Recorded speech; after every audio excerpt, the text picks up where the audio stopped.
watching your videos. I'm just starting to work with the Tough system myself. Fantastic. Brilliant. Well, Excellent. welcome. You're a big help. Thank you. And I think that it's time to start our broadcast, and I'll just do my usual kind of announcer voice here. Hello, everybody. Hi, everybody. My name is Tony Parker, also known as Tony the Tarot Guy. And I want to welcome you to our special Wednesday night Facebook Live broadcast. And I'm here with my very good friend, Paul Hughes-Barlow, who's probably one of the most expert people, knowledgeable people with the Thoth Tarot deck.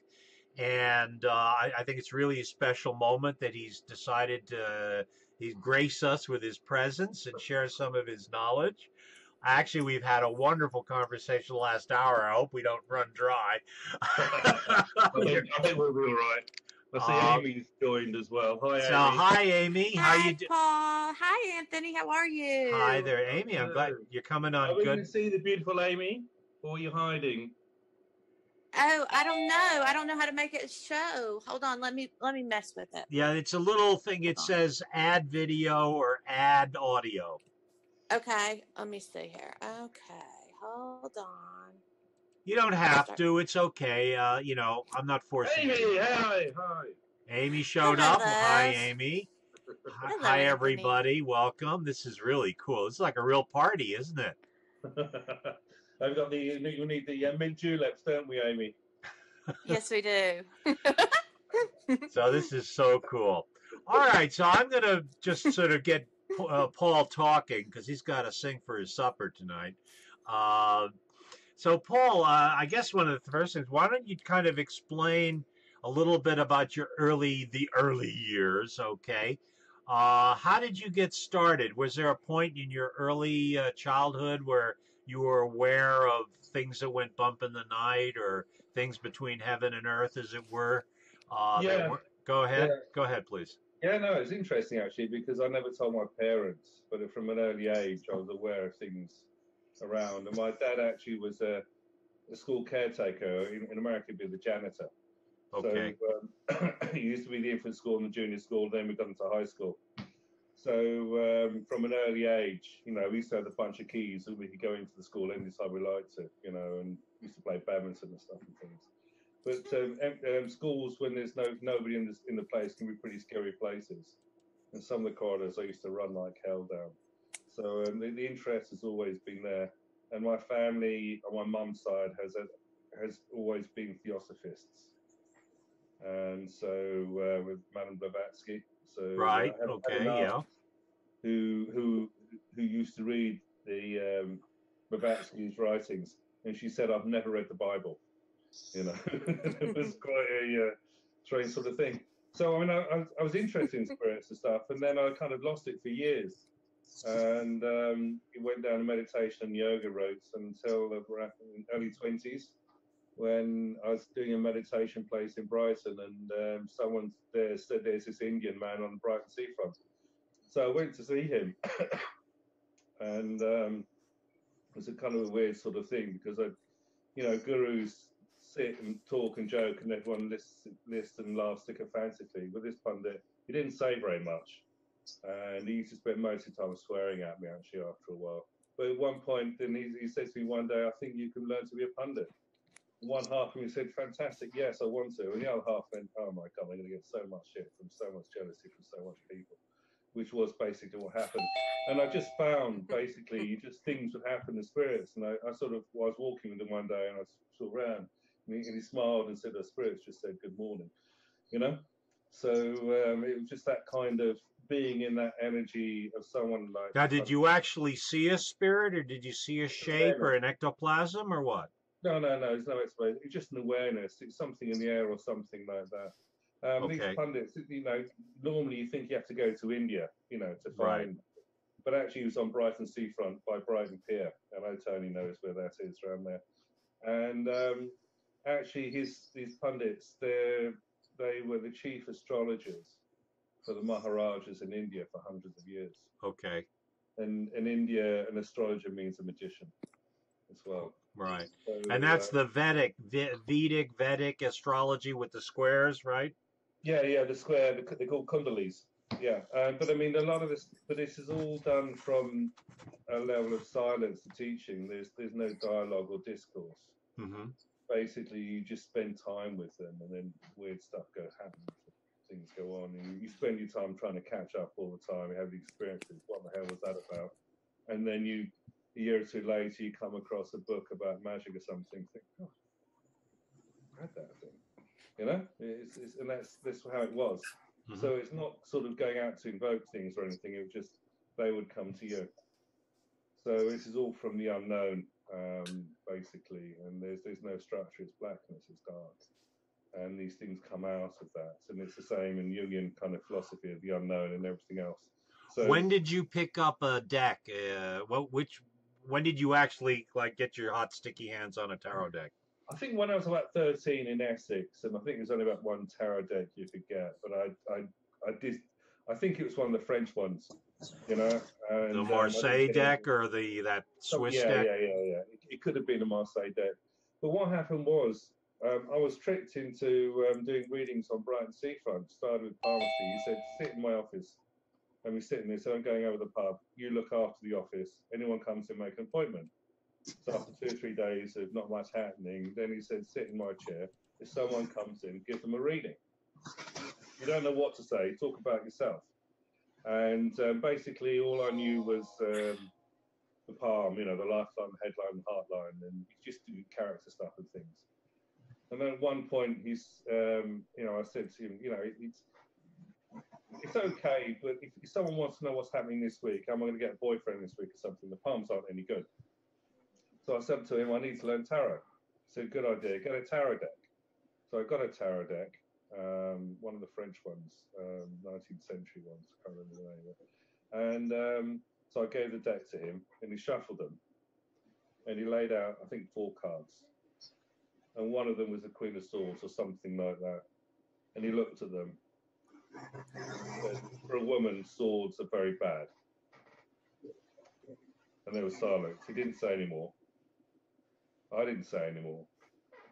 And so I took the cards, went back. I had my own office. So I went back to the office. And at that moment, I was a professional tarot reader.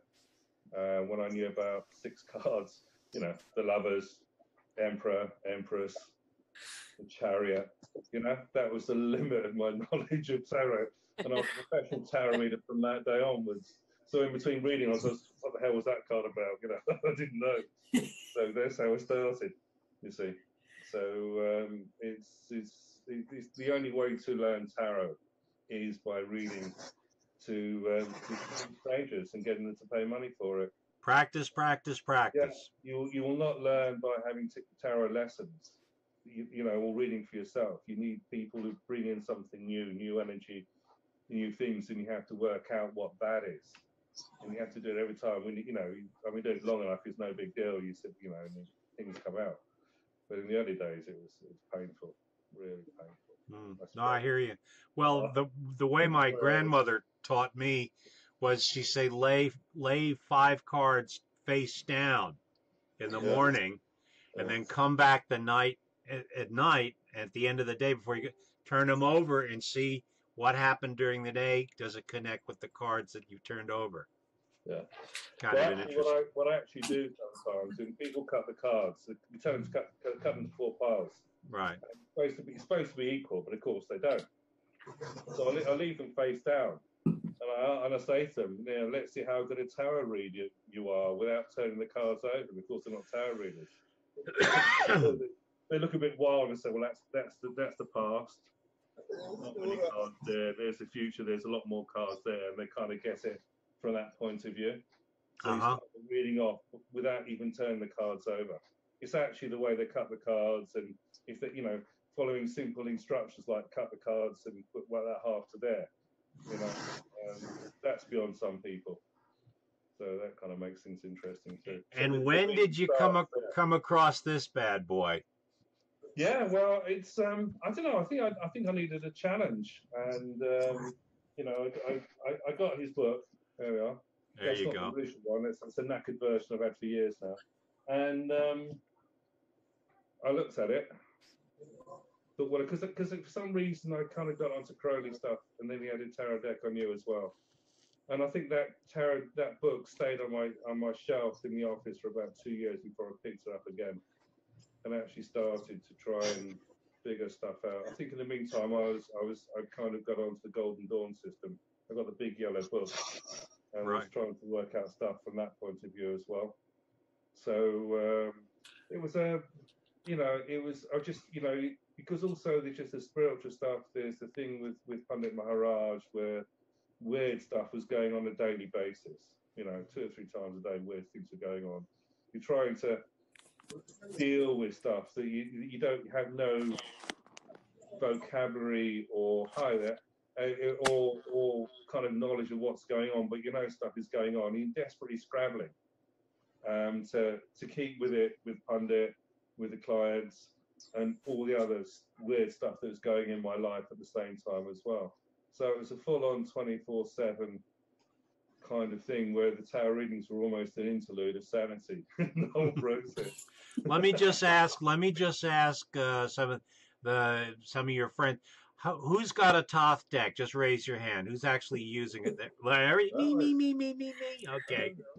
Okay, cool. Well, then we got to pop. There we go. Well, we got the choir here, so we're in good shape, Don't ask me to sing, for God's sake,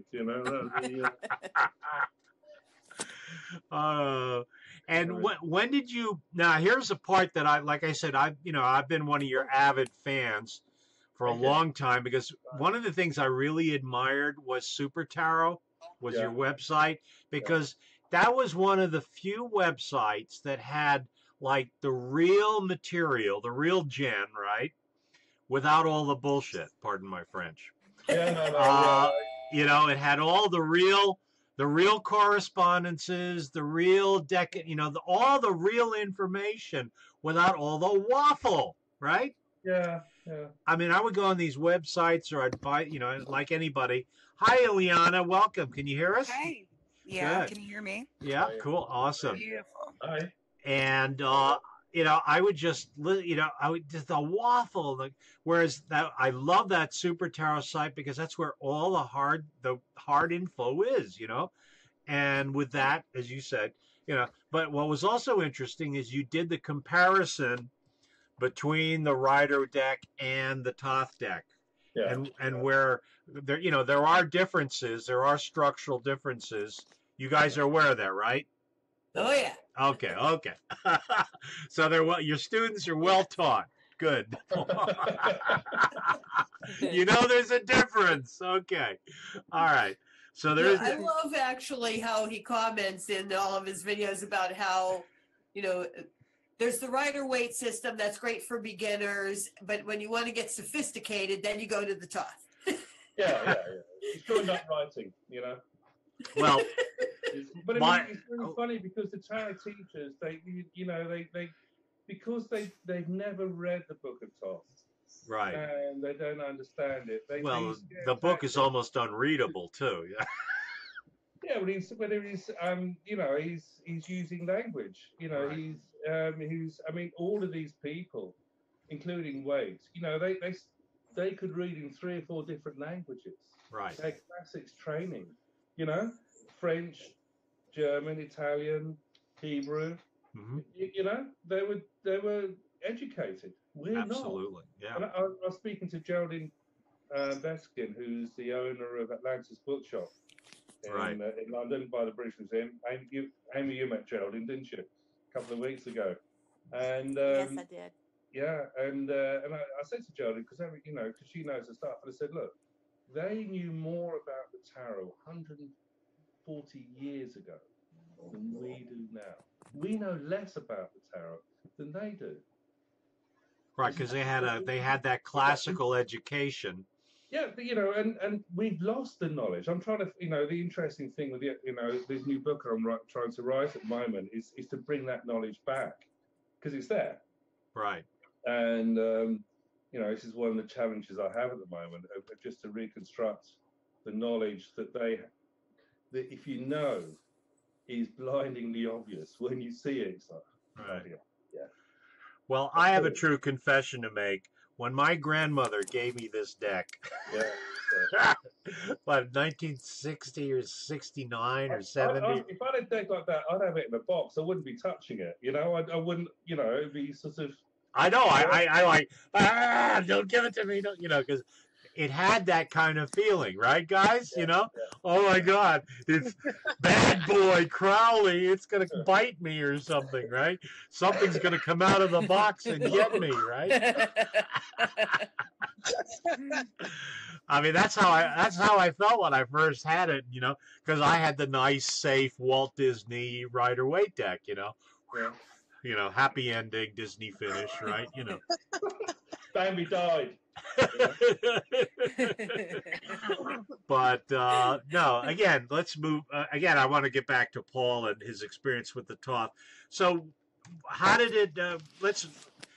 How did you get into the Toth? What was if you were going to explain it to sort of people who are new to Toth deck now? How would you go for it? How would you explain it? It's Crowley. He says in his introduction that he put all of his knowledge into this deck. Right. You know, and he always, I mean, he always gave away secrets anyway. You know, he broke his vows and sort of, you know, his the books he published was full of stuff that he shouldn't have done, but he did it anyway.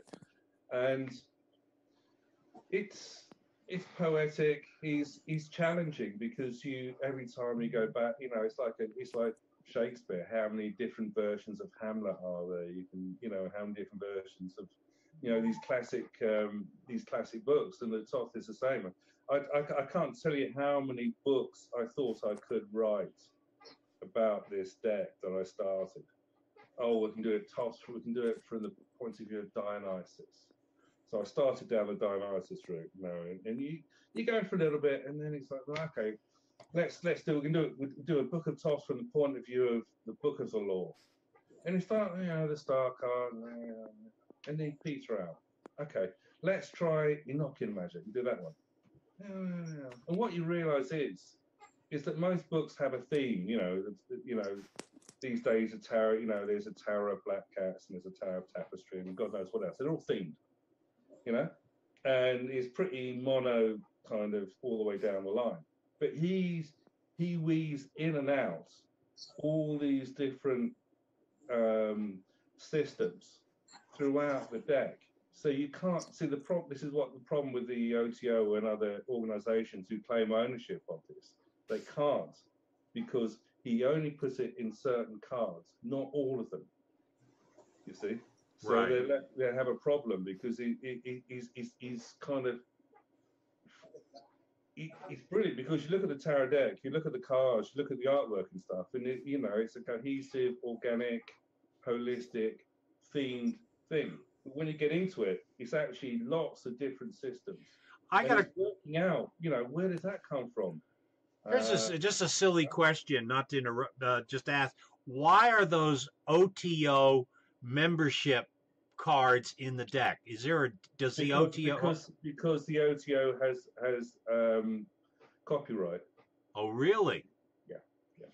That's why they had that little send your money to the OTO if you want to join, right?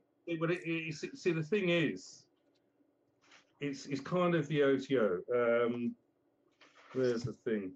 Yeah, a copyright 1944 Ordo Templis Orientis in Austin, Texas. Okay. Right. Yeah. So this is the original published edition of 200 in 1944. This book came out. Okay. But what's in the first page, pretty much, is this. There. Okay. Right. And that's of the AA, the Argentium Astrum. Right. And it's his publication Class B. There's two Freighters names. There's Freighter OM, which is one of the many pseudonyms of Aleister Crowley. Right. And the other one is IA. And do you know who IA is? No. It's Yehi-Or, and it's the his motto of Alan Bennett. Okay. The Buddhist. And he created Buddhism in this country, in the UK.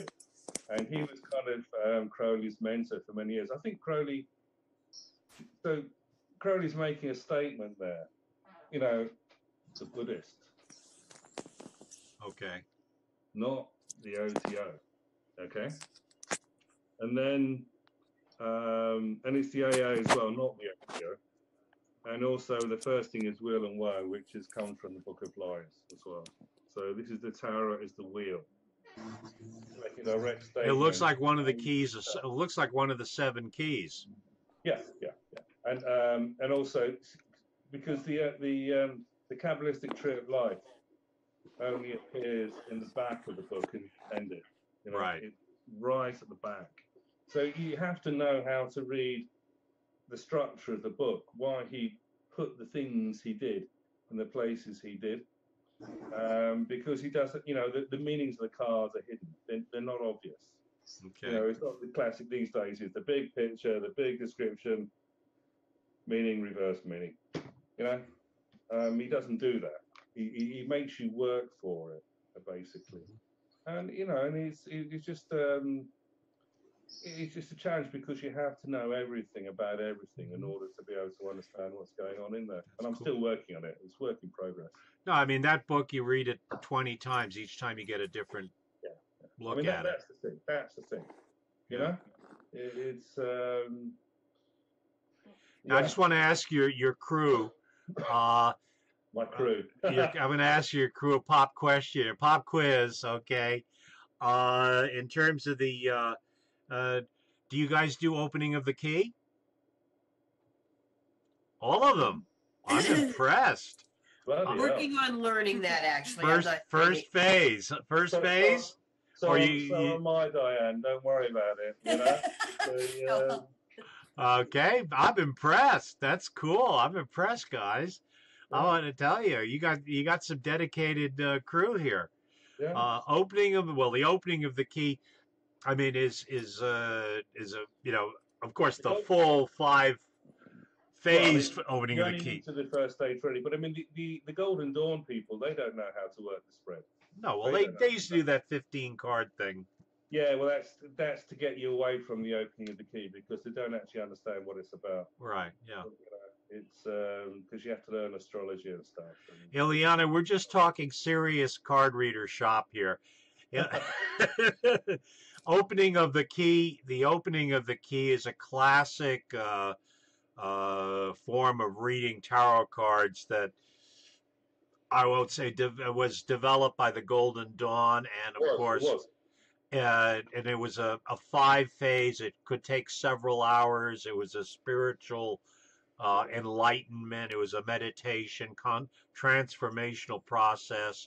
The marathon. A marathon. It's a 5. It could take several hours. So, but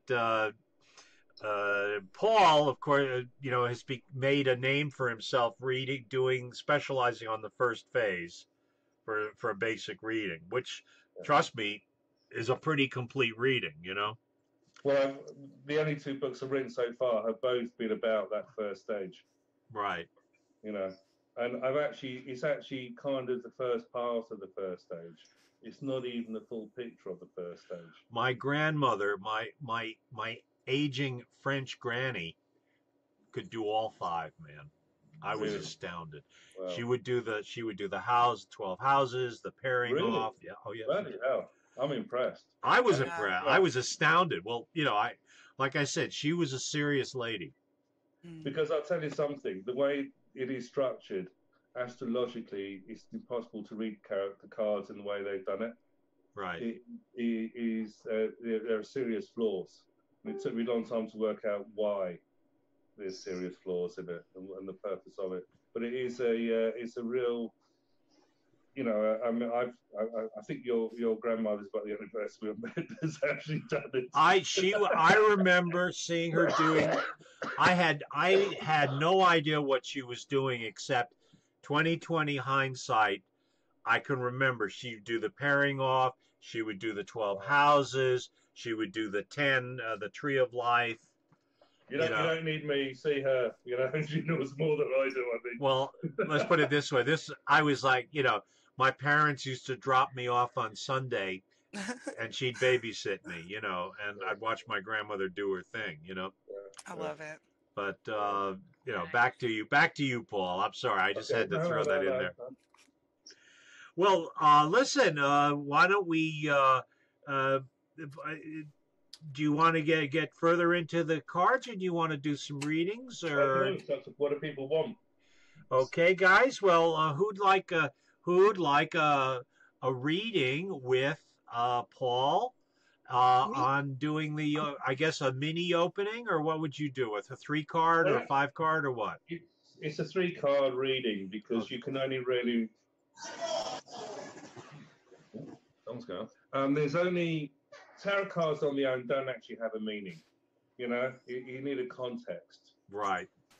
And the only way to do that is with the 3 cards, and it creates a triangle of creation, basically. Mm-hmm. Okay. And you know, the unity and duality that goes on with this as well. So and basically you can read the energies using elemental dignities: earth, air, fire, and water. So the easiest thing I guess I can do is who wants to go first? Wave your hand. Come on, wave your hand. Who wants a reading? Come on. Who wants? Ileana. Okay, then. Okay. And then we've got Manuela after Ileana. Okay, but Ileana first. Okay. The girls are fighting for a reading. The girls are fighting for a reading. Okay, go ahead. I tell you, my party piece is to do readings in a pub. And you get, from what you do is stand. It's a bit like if you've been to a spiritualist church and have a platform works on the front, you know, who the gentleman with the whatever and sort of stuff. And I used to do. People need to have a few pints to start with. And you start off by telling about the worst cards, the death card, the Knight of Swords, the Ten of Swords, you know? 3 of Swords. Get them really worried if these cards turn up. So there's kind of, you know, sort of thing. And I had used to have several sort of pretty women who didn't know too much about the tarot cards. Used to go around to different people to pick, you know, so they could pick out the cards and stuff. So there's a bit of banter and between everything, you know, because the girls didn't know how to handle the cards properly, and I didn't know which card was what and stuff. So you can get this whole thing going on. And at the end, everyone was desperate to have a reading from me. Basically, 3-card readings. Yes. Stage. Chaos. Yeah. Okay, Sorry? do you have a specific question? Now, tonight's topic is love and relationships, if that resonates with anybody. This is trouble in love. Trouble in love, okay. Trouble in love. I don't want a love reading.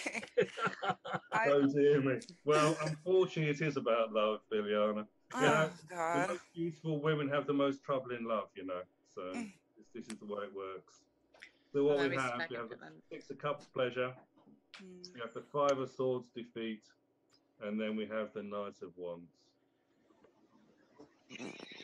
So, did you break his heart, or did he break yours?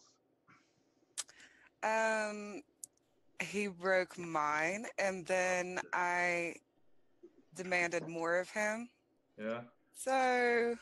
See, you have the Knight of Wands there, and the Knight of Wands, fire.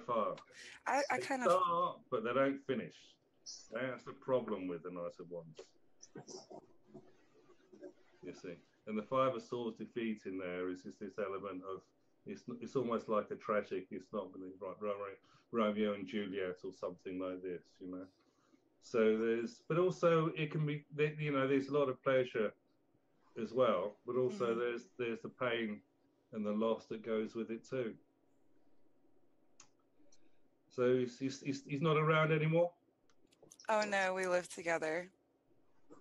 Oh, you're still with him? Oh yeah, he messed me up, but like mess with his head. It's easy. I did. I did. I think he's changed a little bit. I'm still on my way out. Good. You got to get control. Women need control in relationships. You know? Take your power back. Yeah. You've got to have control in relationships. If you don't, it won't work. So they have the 3 elements there, and of course the element that's missing is the earth element. So there's this lack of stability and power and control that you really need in these things, you see. So that's kind of what you're looking for, is that, you know, it's like, well, we'll have a baby or we'll buy a house or something. No. Sort of maybe. No. No. I'm gonna get money and get out of here. Yeah. Never mind. So who's next? We got Manuela. Okay, Manuela, how you doing? You have a question? Go ahead. No special. We'll just see what comes up, shall we, Manuela? Okay, so let's see what comes up. We'll take that one from there. So I don't normally do readings like this if I was doing proper readings, but 3-card readings kind of work, which is interesting. So what do we have? Wow. My God. It's all right. It's not worse than mine, I promise. Oh, no, these are good. Temperance card. Okay. Then we have success, six of discs. And then we have the 7 of wands. So this could be a business venture. It's about the world to succeed and combine things and create something new that's inspirational and make money, and it'll be really challenging, and it should be really successful, and you do really well. Yeah, sounds good. See, not bad at all, is it? Awesome. Anything like that going on in your life? Manuela, is anything like that going on in your life? Are you planning some kind of a business? Yeah, I'm planning, but it's not specific now. I don't know what to do. I want to do something new, but do it now. Do it now. Yeah, this card here is to do with November. It's Sagittarius. So, yeah. You know, maybe this is a plan you had to do something in maybe May or August or something like that. But it's definitely get things going. You should make money and be successful. I mean, they're really good, powerful cards for business and success. That's great. Can I, as long as I get 10% of the profits. Okay. And did Amy want a reading? She's. Go on, Amy. Do you want a reading? Is that a yes? Oh, she's nodding. She's yes. Cat, got your tongue? I don't know how to work the microphone. It's working fine. I can hear you. Oh, you can? I can hear you. Yeah. Oh, you disappeared now. I don't know now she disappeared. The shock made. There she is. There she's we back. go. I didn't know you could hear me. Yes. Oh, hi. Okay, let's see what comes up for Amy. This will be interesting. Right, what do we have? Oh, 8 of Wands, swiftness. 6 of Wands, victory and success. Specialty. So, yeah, let's. I like that one. The thing about the 10 of Cups, it kind of represents your hometown. You know, the place where you feel kind of comfortable. It's kind of like a homecoming or something. And the 6 of Wands is victory and success through your own efforts. And the Ace of Wands is very much about swiftness and communication. So it's building up and making things happen for you, basically. It's a really good picture. Really good picture. We don't have air, we don't have earth. Doesn't really. I don't think it really matters actually that you don't have that, because it's. I don't know. It's you could sort of see this as resting on your laurels slightly. You think, well, I've kind of done it all, but actually, no, there's lots more to do. Sorry about that. That's all right. I like having lots more to do. Right. Gives us something to talk about, doesn't it, Amy? That's right. We don't want to be bored. You're never bored. Hi there. Is that Roy from Down Under? Roy from Down Under. Oh, hi, Roy. How you doing, Roy? Nice to see you. Not Hey, too Roy. bad. I'm finally working out the camera side of things. Excellent. We got Paul Hughes-Barlow, who's is probably one of the probably 3 people on the planet who really understand the Toth Tarot. And so he's at the moment, we had a nice chat with him, and now he's giving little readings and stuff like that. So I'm glad you made it, Roy. Okay, All right. right. 2 occasions come up and sort of sort of crossed a little bit there. I didn't expect the other one to go as long as it did. Uh-huh. Yeah, there's a little bit of interference, Roy.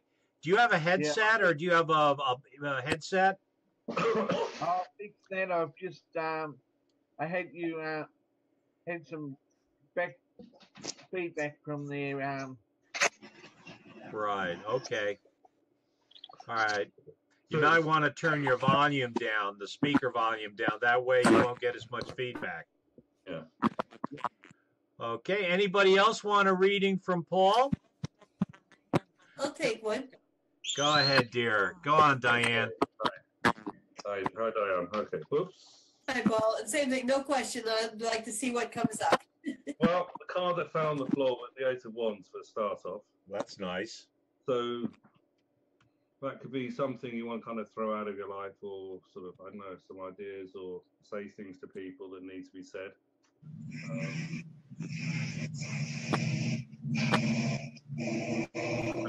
Not too good, does it? Okay, so let's see what cards we have here.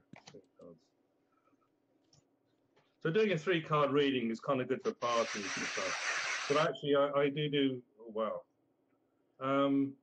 Okay. So what we have for you,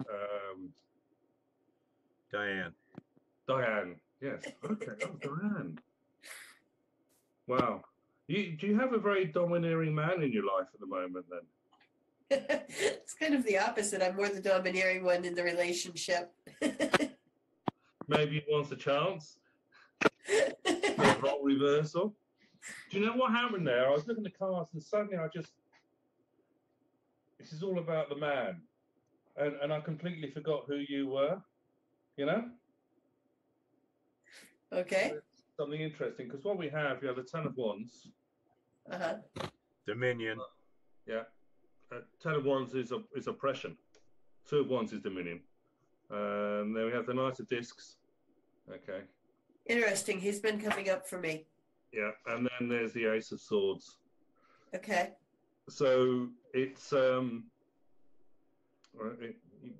you must be a tougher woman than you look, because he would be pretty much of a handful otherwise.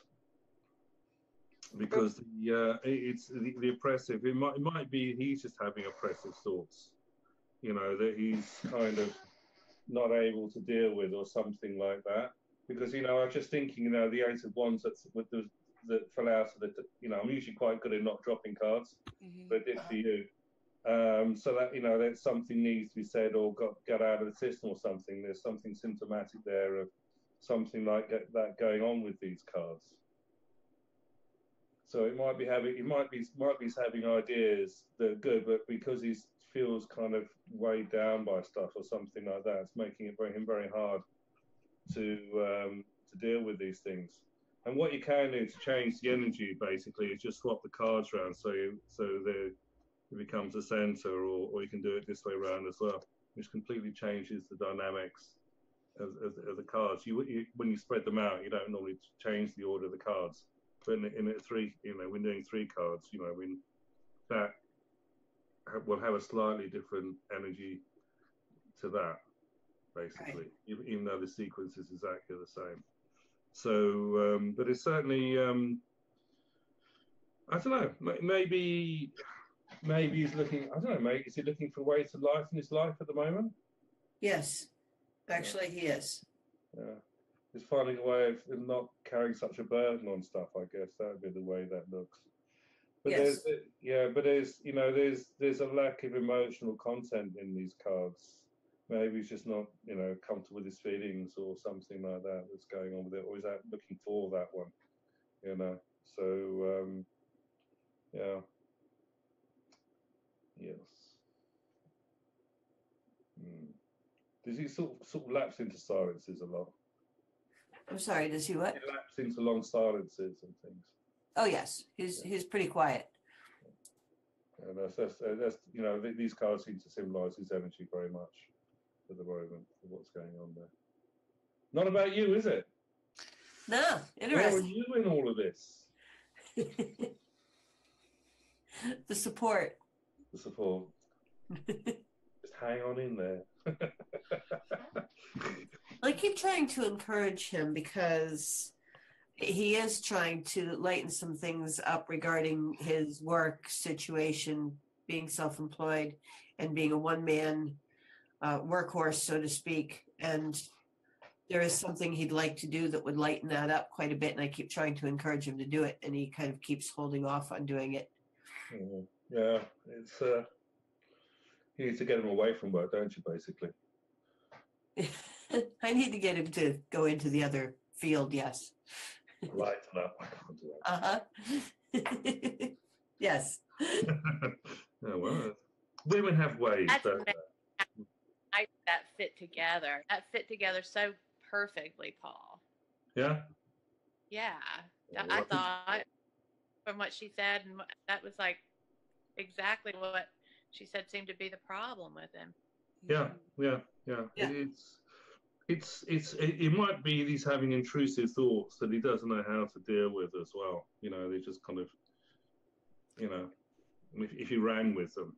I mean, or even gaslighting.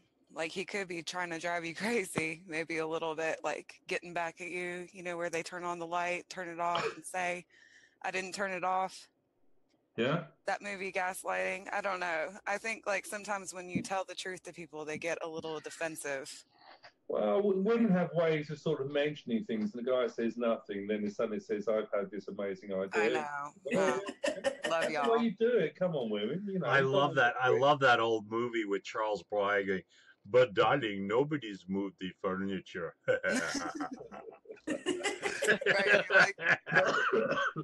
That was one of the scariest movies. It's an old black and white film noir, right? Yeah. Gaslight. Oh, Gaslight. It's an old late 40s movie. It's a great movie. Well, but darling, nobody's moved the furniture. Alternative, Diane, you can sort of say you can do it, Rocky. You know, that's the other way, isn't it? Yeah.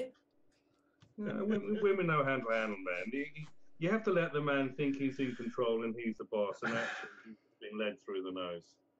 You know, I'm in charge. Yeah, of course you are, darling. Just repeat my support of your various sites. I love your collection of YouTubes. Again, yeah. I'm an avid watcher of all the YouTubes that are out there, and again, the quality. Your YouTubes on the Toth deck are the best that are out there, because the ones some of them are kind of, you know, El Lamo, you know. Oh, we've got a new person here tonight, Lisa Wallace. Hello, Lisa. Is that one of your crew? No, I don't know. Hi, Lisa. Turn on the camera. You have to add video or add audio. Let me just see. I might try and turn her on. Hold on a second. There is a way to do it. Let me, if I can get there. Okay, participate. What is it like to be God, Tony? Oh, it's fun. No, this is great. Well, listen, if you start doing it, you're going to have fun doing this. Yeah, well, how am I supposed to read cards and do all this shit? It's hard to do that at the same time. That's for sure. Multitasking, you know. Lisa, there she is. Hi, Lisa. Hi, Lisa. Welcome. Hi. Hi. Do you know anybody here? No. Okay. Well, welcome. Hi, Lisa. Paul Hughes-Barlow is our guest speaker for tonight, and he's giving readings. He's been explaining the Toth deck. Have you ever heard of the Toth tarot deck? Yes. Okay. Oh, hi there. Hi, Lisa. How are you? Good. How you doing? Good. Very well.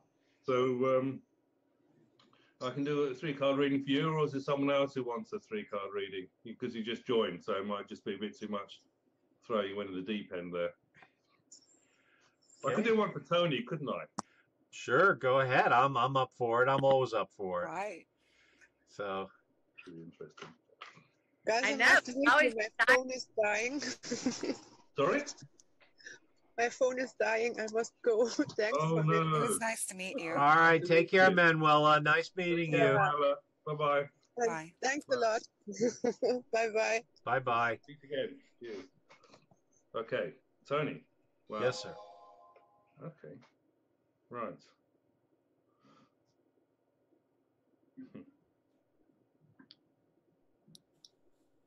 So I think this is about your grand plans for taking over tarot in the world, by the looks of it. Secret ones that I've outed you now, anyway. So here we go. So we have the Prince of Swords, the idealistic man. Okay, the ideas and principles. The Four of Discs, which is power, and there's the Hermit card. It's reversed. So it's very much about it's gestating plans and working on things to create something. When are you going to do it? I'm doing it. Oh, you're doing it? Okay. Yeah. There's not much else I can say. I'm just in there. You're part of it. You're part of it. Oh my God, bloody hell. You're part of it. All right. I don't remember signing that bit of paper. But, just having fun. No, this is I love this Facebook live thing because it's like we're all thousands of miles apart. You're in the UK, Roy's in Australia. Where is everybody? Lisa, where are you located? In California. Wow. Oh, wow. Vincent, where are you? I'm in Virginia. Wow. Christy, you're upstate New York, right? Amy, where are you located? South Carolina. Wow. Ileana, where are you? I'm in West Virginia. West Virginia. And Diane, where are you? Actually, not far from Ileana. I'm in Pennsylvania near Pittsburgh. So, awesome. depending on part of West Virginia, we might be pretty close to each other. I mean, and we might as well be sitting around Paul's kitchen, having a cuppa, Yeah. Well, a glass, I would hope.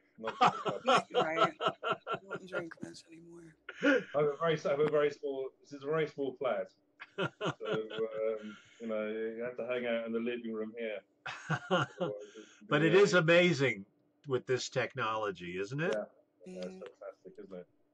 I'm gonna get some more coffee. I'll be right back. All right. See you later. 2 sugars for me. 2 sugars.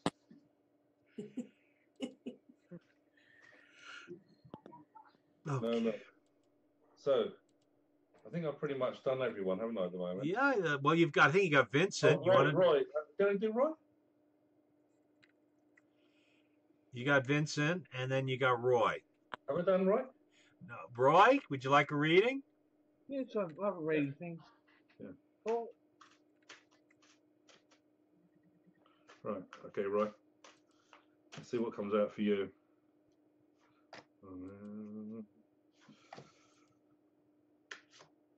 Right. Okay. Wow.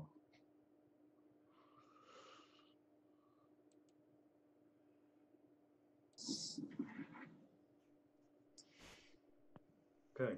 So the first one is the Lovers. Okay. Ooh, Roy. Go, Roy. And then you have the Sun card, which is happiness. And then you have the Five of Wands. So the way I'm looking at these cards is like looking for inspiration and enlightenment or something, and the kind of the struggles that go with that at the same time as well.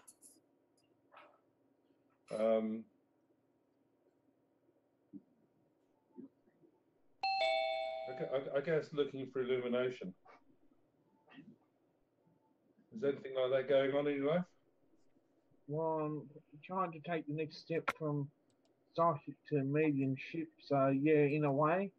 Yeah, well, that's very much the psychic card, the Lover's card, and it is a struggle. It's overcoming your own doubts and things like that, but it should be pretty good, actually.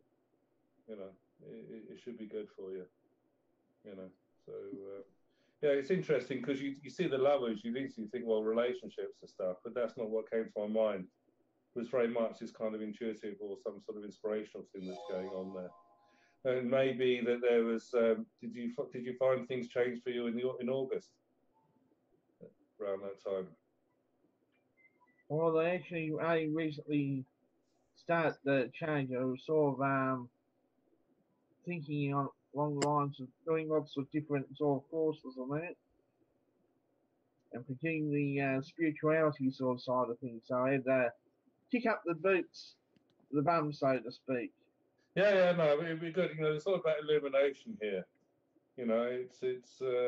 you have to work at it. You know, I don't think you were wrong when I was saying these things, but the best way to learn tarot is to do readings for strangers. Make sure they're paid, and you'll learn far more than by studying books or going to lessons. You know, you just have to. I'm sort of outgrowing the tarot a little bit. That's what was my starting point. Well, you know, I mean, it's funny actually. Sometimes, a lot of the time, when I'm talking to clients, you know, sometimes half the reading is before we even looked at the cards, or when I'm talking, you know, the cards are there, but I'm not particularly looking at the cards anyway. They're just a kind of a thing for creating for something to spark off and create something with them. So, you know, I mean, it's when the energy is there, you can pick up on the energy and you can work with the energy. You don't have to be looking at the cards. That's what the lot of tarot readers tell you, but it's a load of rubbish. You know, it's like needing to look at a picture of your mother to know that it's your mother. You know, just saying your mother. Yeah. You know. So, Paul, how often when you find the Lover's card, does it not relate to relationships? It can do. Is that often?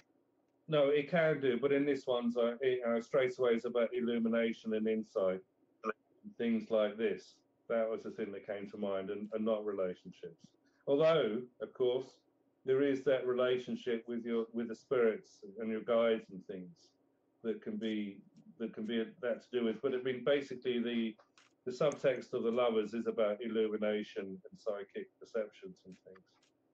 So that's really what that card is about, although the obvious one is the Lovers relationship. Okay. So it's good for relationships as well too, from that point of view. The Sun is the family and home, so it's looking for those things in life as well, that comfort and security. And the Five of Wands, you know, it's never a straight run on these things anyway. There's always some obstacles and stuff to go through. That's kind of how I'd look at it. So yes, there we are. Awesome. Okay. Thanks. Great. Anybody else want a reading from? How about Vincent? You up? Oh. Is Vincent gone? Is he still there? I'm here. Vincent's still here. No, we got somebody new popped in. See, we as more people we shrink. The more people come in, we shrink. I thought Vincent had disappeared actually, because you couldn't see him on the. I've got about 6 people I can see along the top, and Vincent wasn't there. So so I look at cards for you then, Vincent. Shall I? See what comes up. Sure, sounds good. Yeah. Okay then. So let's see. Right. What do we have? Wow. Right. Okay. I did shuffle the cards. The Lovers. Then the Sun. But there's a tricky one. The 7 of Coins. That's, you know, that kind of represents doubts or looking at how much hard work there is in order to learn this stuff. But actually, you have to do hard work anyway. Mm-hmm. It's not a cakewalk. You know, it's just like, you know, playing at Carnegie Hall, practice. You know, you just have to kind of keep on going. So it's an interesting one there. That card, there must be previous things in your life that have held you back, or you still feel that holding you back on something on that front. But those cards, you know, you should be able to. That's an interesting one. It's almost like the light and the dark going on there as well in that context. Mm-hmm. How interesting that it showed up 2 times in a row like that. Yeah. I mean, I did kind of shuffle them, and I'm kind of pulling that's cards very out at random. You know, I'm not at all completely unprofessional as far as. No, I know, but I just think it's amazing that it's really important. That something's really important about that. It's really funny actually, because sometimes when you're trying to teach people tarot, and all you get is their issues and stuff that's going on in their life, you just can't escape from the stuff that's going on. Mm-hmm. You know, you try to. Okay, let's change this. You know, and then you drag back into their stuff. Well, the odds on a card repeating are so a gazillion to 1. So when a card does repeat, it usually means something, you know. Yeah, and the interesting thing was actually, I did actually pull two of those cards out together. They're probably, the Sun and the Lover's cards, because normally I try and from different places, but those two came out together. So it's an interesting dichotomy kind of. I mean, it's interesting. You have the Five of Wands, which is strife, which is fighting and everything else, and the Seven of Coins is more of a hard grind. What's the point of why am I doing this? Should I give up and just get a proper job working at McDonald's or something? But I have a question about the Seven of Coins in that reading. Yeah.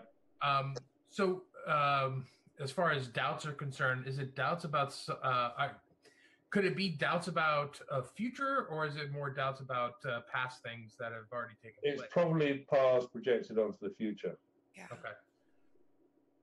I didn't succeed last time.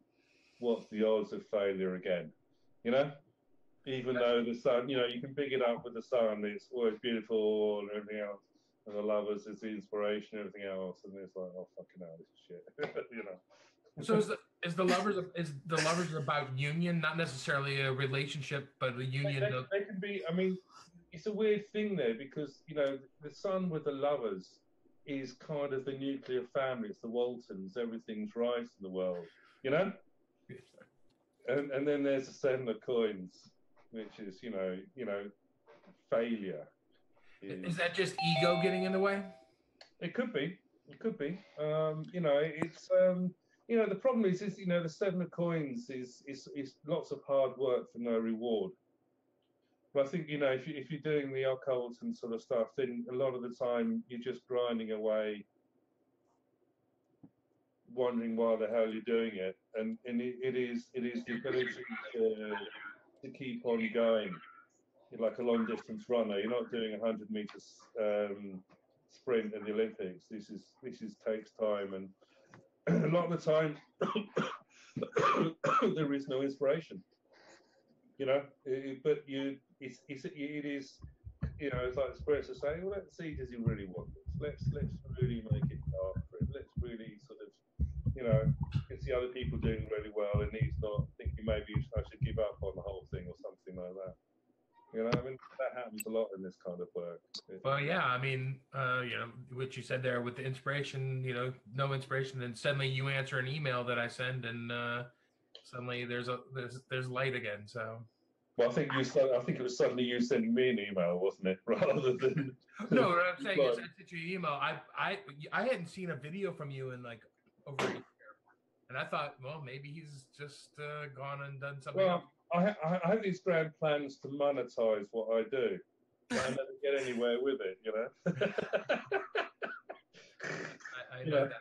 The videos behind a paywall, So it just hasn't happened yet, So. Well, that was good reading, Paul. Nimesh, can you hear us? We got a guy called Nimesh. I'm wondering where he's from. Nimesh. I think he's chatting with us right now. Let me just see what he's saying. Nimesh, what are you saying? Apologies, my camera isn't working. Can you hear us? Yes, I can hear you. Can you hear me? Yes. Where are you calling from, Nimesh?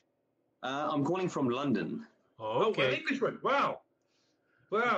I was expecting none from England because it's nearly 3 in the morning. It's 3 a.m. That's correct. Yes. 3 a.m. Yeah. So I'd written off anyone from the UK. Just so I don't know if you know, but we have Paul Hughes-Barlow, probably one of the 1 or 2 real experts on the Thoth Tarot here tonight, and we've been chatting away about the Thoth. Are you familiar with the Thoth deck, Nimesh?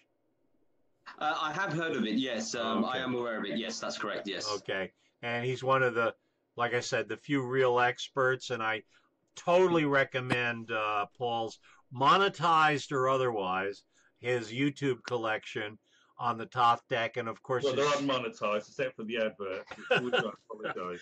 All right, and then also his website Super Tarot, and his personal website's nice too. But Super Tarot was like one of the few websites, no bullshit, real hard facts, excellent information about what's really going on. That's where I go wrong, because there's no cuddly Paul, you see. Yeah. Right. This is the mistake. Which I totally recommend, and that, I put that in the event page, all those his websites and stuff. Okay. Thank you. But again, it's totally like I said, he's some of the best information in one website, and I'm a serious kind of critic. And I spent years cruising websites that are just mostly waffle and BS. Yeah. And one of the things I admired so much about Paul's site was it's a lot of hard information, no frills, you know, no warm fuzzies. I need to put the warm fuzzies back in, you know. I love you all. So, has anybody got any questions? There you go, Q&A. Anybody got questions? Go ahead, please. Excellent. Any questions? We got good? Paul, are you planning on writing any more books? I have Beyond the Celtic Cross, and I've got your the Magus one on the way. But are you writing any more? Interesting. I'm working on probably about 3 or 4 books. I don't know which bits are going to go in which books, but one of them is I'm working on all 5 stages of the opening of the key spread. This is it's a big challenge, because it will be as different as the other books are to most other books on tarot, and I'm trying to work out how to write it. It's a bit of a challenge, but yeah. So now, you know, it seems to be times changed now to get out there and start talking and doing stuff again. It's been a long period of not much, so yeah, there's lots going on. And you know, hopefully I'll get a publisher, or I'll do it myself on Kindle or something. I don't know yet. I haven't got that far. Awesome. It's kind of, you know, it's a little bit overwhelming. You know, when I spent a week categorizing all 5 stages of the opening key spread into Excel spreadsheets, and sort of card counting and all the other stuff and everything else, which 90% I won't use, but I spent ages going through it anyway. So yeah, hopefully there'll be a lot more things happening. That's right now I'm working on mastering the card counting and the elemental dignities so that I can do the opening of the key. So yeah, well, you know, you just do it by eye, you know, and practice, yeah. Practice. Oh yeah. Do it for strangers and charge them money. I love that. You know, I mean, they're not. You know, when you fan out the cards, you know, like that. Someone say, well, "How do you read the cards?" I say, "Well, it's easy, because it's a top tarot deck, and I know exactly what the cards are, because there's enough of them to know which is which." You can't do that on the Rider-Waite decks, because they're all the same color. So it's the best way is to, you know, and just sit there with the cards, cut them in 4 piles, and open out the Earth pile, which is the main one. For the future, because that's what they want to know about, and see what comes into your mind and talk about it, and charge them $100 or something, you know. They won't think you're any good if you don't, you see. So that's true. And they'll call you up at 2 in the morning if you do it for free. My boyfriend's left me. What do I do? You know, if they know they're going to get charged at 2 in the morning, they're not going to call you. Well, it's the top of the hour, and Paul, I think you've been incredibly generous with your time. I've enjoyed it. It's been really good. You know, and considering it's 3 o'clock in the morning or 4 o'clock in the morning in the UK now. 3 o'clock. 3 o'clock in the morning now in the UK. But again, I want to thank you for, you know, giving readings and sharing yourself. We do this 3 times a week. We do this Monday, Wednesday, and Friday. Right. And each time we showcase, somebody's squeaking or something. Each time we showcase a particular healer or practitioner or a psychic. And you guys are welcome to participate. And Paul, I guess we're going to call it a night. But I want to thank you again. Let's all give Paul a...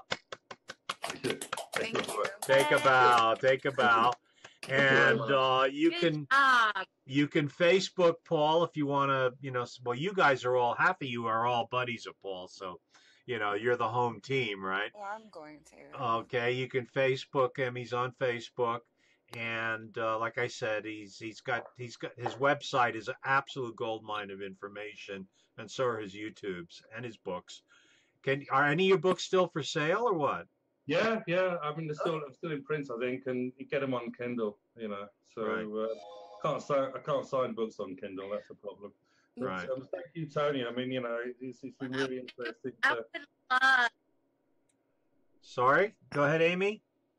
I would love to hear Paul talk on his spiritual travels and how that relates with his tarot. I think that would be such an amazing conversation. Well, we're actually having that with Tony before everyone joined. Yeah, Are you? we had a lot of boy talk before we broadcast. I'm going to have to love you and leave you off. Thanks for the reading, Paul. It was wonderful. Thank you. Thank you, Roy. And I want to say all you guys thank you. And, come on back Friday. We've got, what's his name? Rob Scott, I think. I'm trying to remember his name. We got another psychic on, and we've got healers on all next week, healers and readers, Reiki masters, all kinds of people. And I love it when you guys participate as well, because that's what I'm trying to create here. This kind of community kind of atmosphere that we're all. I'll definitely be back, Anthony. This was interesting, and I'm a Reiki master teacher myself, as well as a professional tarot reader. So I'd be very interested in catching more of these. Okay, well, you guys are all welcome. Like I said, it's all about creating a sense of community. I loved it. Awesome. Is this something that you just started, Anthony? Well, let's put it this way. I love playing with things. I can't keep my hands off stuff. And when I heard about Facebook live broadcast, I tried a couple on my own and they were disastrous, but I kept trying and trying and trying. And now it's kind of, it works, Mm-hmm. But the first couple were a little. Well, thank you, and thanks, Paul. Again. All right, guys. Good night. Sleep tight. I love you all. It was nice to meet you all. Bye-bye. Take care. Bye-bye. Bye.